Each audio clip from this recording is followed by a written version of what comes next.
kes oter e doho to iyudo ka doho yuare gi kes kinde malach ka jo mibadhi to thuolo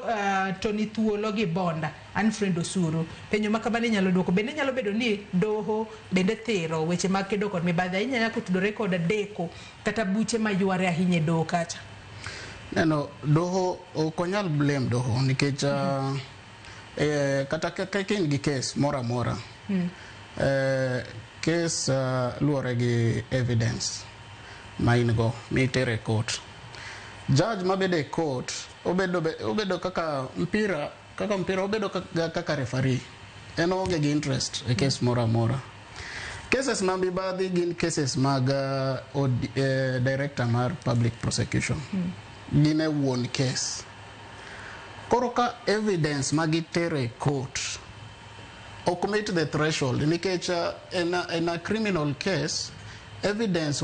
ngani onengo bed ni en jami bade beyond reasonable doubt makoro gina ni ka case ochopo kamoro ni maybe nokwalo million 100 to en pesa mobedo disputed en mana gimoro kata alpha beach. Koro okonyal bedo charged, okonyal tuwe gi million 100 manutero e doni. Koro problem maduong en kar investigation kae kaka nawacho chien kae kar investigation kae manigi problem to powers momi DPP gi interpretation ma court. DPP and very powerful watch cases mag mibadhi DPP gi EACC but DPP kaka ni powerful kama onengo penjre kaka jo Kenya wamiyo department achiel powers mar tero case court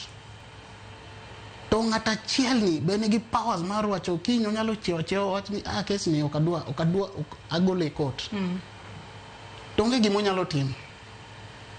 onengo penjre be mae Kenya ma wadwaro ni ng'ata achiel nyalo tero case e court to kiny be odhi e court no wacho ni case ni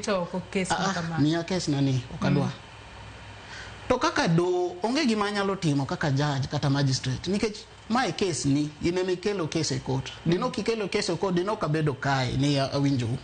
inemi kelo case e court koro nengo penjre kaka wadhi mbele nikech katibo seromo kamoro ma wanyalo bedo piny wagoe twak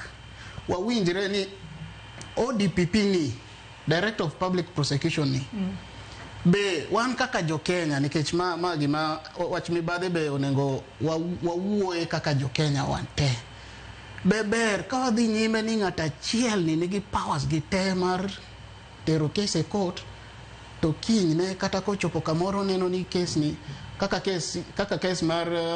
Obado itayo jo Kenya nigi gine mang'eny ni ere kaka ng'ato nyalo winjore ng'ani oyie ni en gi properties 1 2 3 manigi issues